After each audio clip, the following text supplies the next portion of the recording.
Hoy tara, biyahe tayo!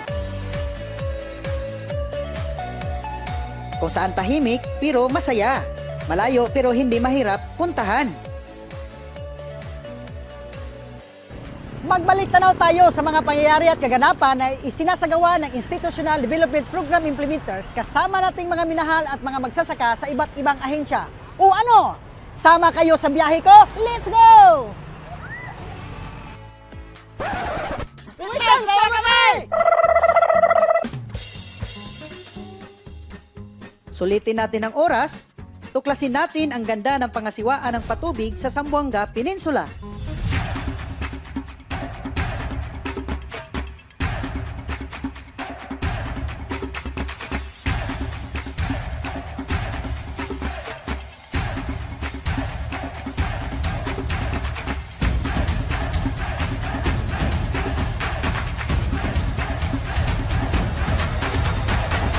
Ito ang Rehiyon 9. Isang taon na naman ang lumipas na magpapatupad ng Institutional Development Program dito sa Rehiyon 9. Samahan niyo ko at balikan natin kung ano-ano nga ba ang mga kaganapan na naging daan para mas mapaunlad ang kabuhayan ng ating mga magsasaka.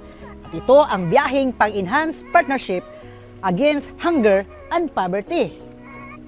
Ang Enhanced Partnership Against Hunger and Poverty ay isang estratehiya kung saan nagtutulungan ang iba't ibang ahensya ng gobyerno upang matugunan ang gutom, kawalan ng kapanatagan at pagkain at nutrisyon, at mabawasan ang paghihirap ng mamamayang Pilipino. Bilang tugon sa estratehiyang ito, inilunsad ng National Irrigation Administration Region 9 ang Kadiwa IPAP Tabuan sa NIA upang ma-showcase ng iba't ibang irrigators associations sa buong rehiyon ang kanilang mga produkto.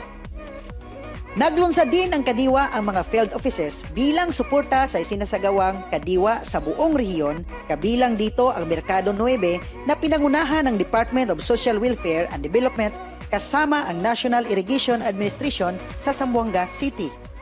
Alam niyo ba mga kebehiros na ang daming produkto ang ginagawa at binibinta ng mga magsasaka at ilan sa pinagmamalaki ng produkto ng mga IS dito sa Rehiyon 9 ay ang sukang sinamak at citronilla ng Zamboanga Sibugay, Spanish style sardines at bayong ng Zamboanga del Norte, basahan at dishwashing liquid ng Zamboanga del Sur at virgin coconut oil, cocoa sugar at cocoa husk ng Samba Sultan.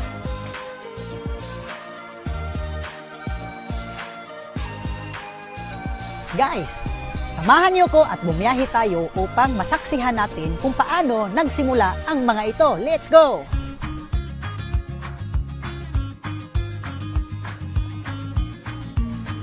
Ang Cococware Twine Making ay produkto ng Lumayang Irrigators Association Incorporated ng Zamboanga City. Ito ay natutunan nila mula sa pagsasanay na isinasagawa ng Philippine Coconut Authority. Ang Coco Sugar naman ay produkto ng Patalon Matsakara Irrigators Association Incorporated na tulong mula sa Department of Trade and Industry.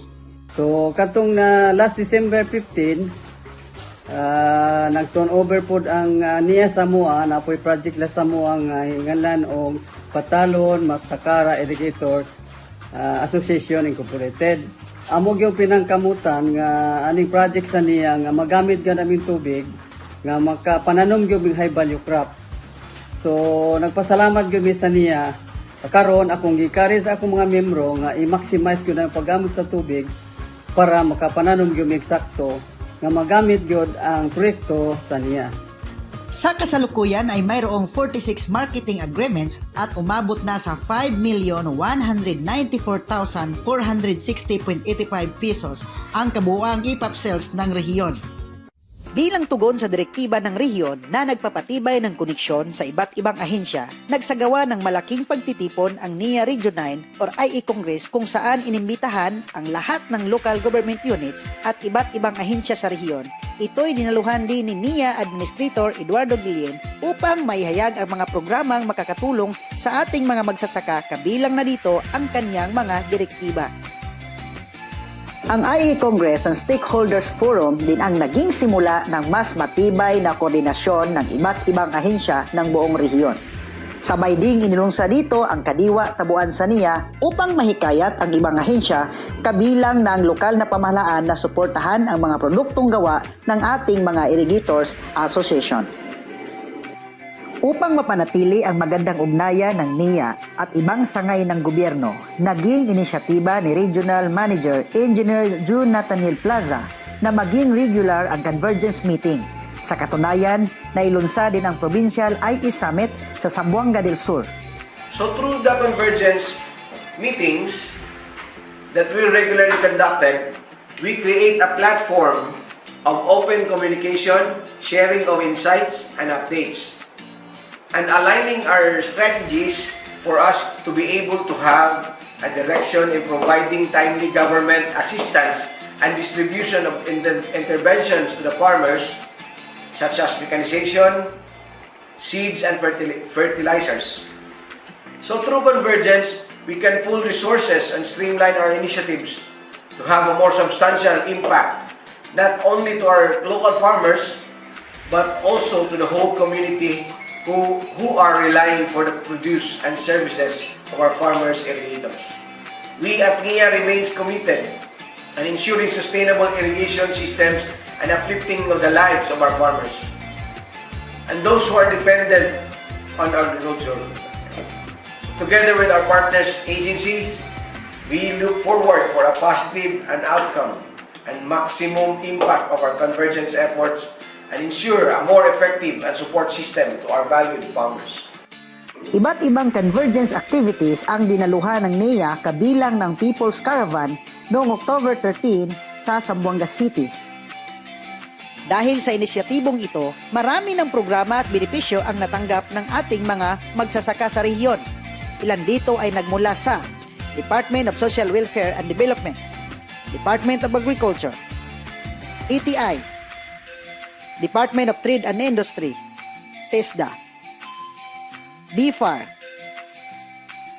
Cooperative Development Authority, PhilRice, PhilMec, at Bureau of Fire Protection. Kung kini nga tanan nga ahensya, utabang sa mag-uuma, ang problema sa mag-uuma, masulbad kayo. So kung hinauton unta nga magpadayon so ang mag-uuma, mutunhay kayo. So mabot pa. Ang advantage ani diri sa side sa cooperative or sa mga ahensya, mapresenta mo, no, ma-inform namo ang public, especially ang mga farmers nga doon na tayong programa sa ato ang ahensya nga mo extend sa among hands ngadto pagtabang kanila. Especially sa among kapatid program, no. Isa siya sa banner program sa CDA wherein the concept is gikan jud sa kapatiran dan sa igsuon diin ang magulang mutabang sa iyahang manghod. As TESDA, of course, it also help us to train the farmers, beneficiaries, especially their children, if not really the farmers itself, to acquire the skills and knowledge in farming, not only in farming, but some other skills like carpentry and masonry, wherein TESDA can offer. Nasaan na ba yung kasama ko? Akala ko ba sasama siya sa akin dito? Hindi ko siya makita. Hello? Saan ka na ba? Nandito na ako sa binyo. Sir Jack, stay ka lang dyan. Ang daldal mo kasi. Papunta na ako ng Zamboanga del Norte. Hanapin ko yung forever ko doon. Ano? Alam nyo ba mga kabiyaheros na isa sa direktiba ng ating administrator ay ang pagbuo ng kooperatiba mula sa ating mga irrigators associations? Sa ngayon ay umabot na sa 5 ang nakapagrehistro na sa Cooperative Development Authority. At dito sa Zamboanga del Norte natin matatagpuan ang isa sa matagumpay na nakapagtatag ng kooperatiba. Ito ang Labason Irrigators Agriculture Cooperative na kasalukuyang nagpuproduce ng Spanish-style sardines. Umabot na sa mahigit kumulang 500 bottles ng Spanish-style sardines ang kanilang nagawa at nabenta. Noong nagsimula ang EPAP, ay binabigyan kami ng pagkakataon na magkaroon ng pangkabuhayan maliban sa pagsasaka. At binigyan kami ng training ng NIA at tinuruan na gumawa ng produkto. Ngayon, mahigit kumulang na 500 bottled sardines na ang aming naibenta. Magandang umaga mga kabiyaheros. Kagagising ko lang po ng madaling araw po dito. Nandito po ako ngayon sa venue kung saan gaganapin ang first Run for a Cause dito po sa Region 9. Kung saan inibintahan po natin ang ating mga farmers para po ay sila ay makapag-enjoy, makapag-meet po ng mga ka-farmers po nila at pupuntahan natin sila ngayon. Kaya, samahan niyo ako at tara na!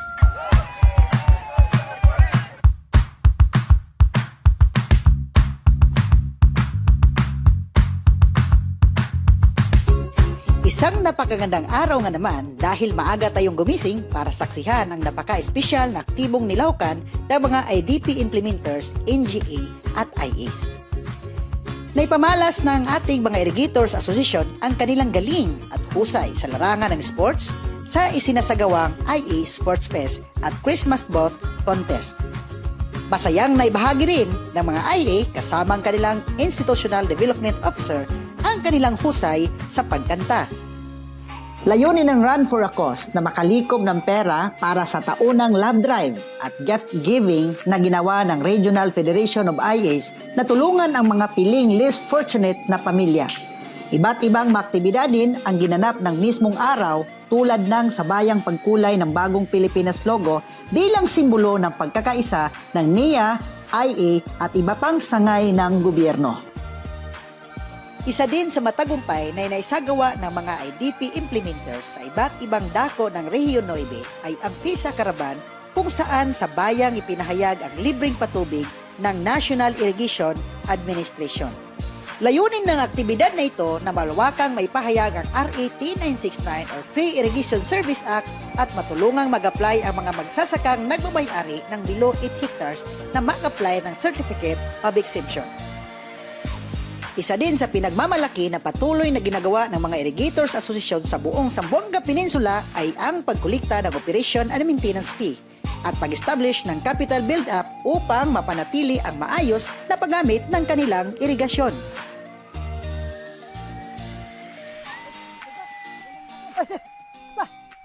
Puka dito. Sobrang nakapapagod pala ang magiging IDO, no? Bakit mo nasabing pagod? Kasi ang dami kasing mga naraanan natin na hirap sa field. Oo nga, pero huwag kang magsalita ng ganyan, Sir Jan.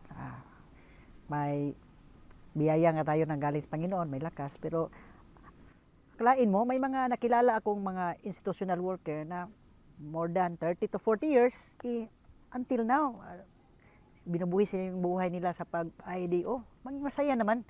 Gusto mo, puntahan natin sila at ipakilala ko at para marinig natin yung side nila at makukunan natin ng aral. Sige sir, puntahan sige, natin puntahan sila, natin. Sige, ayos, let's go! Ako si Nancy Abayabay Puliran, isang IDO. For 40 long years, marami akong mga experiences. Mahirap pirong masaya. Nag-crossing sa Sibugay River, papunta sa IA, no? Yung bangka na lunod, yung tulay na kawayan, isa lang tulay na kawayan, naggapang ako para magpunta sa IA. Na-experience ko yung swampy area na nalunod ako hanggang liig. Walang masasakyan, mag-hike, 18 kilometers, walang masakyan. Marami akong mga varicose vein, yung dalawang mata ko. Hindi na to, ito original, mga na to, transplant na ito. Ito ang resulta ng, ang init-init ng build. Pero walang regret. Wala akong regret sa niya. Isang taon na naman ang masaya nating binalikan. At marami pa tayong dapat abangan sa pagsisimula ng taong 2024. Hanggang sa muli mga kabiyaheros, maligayang paglalakbay sa Rehiyon 9.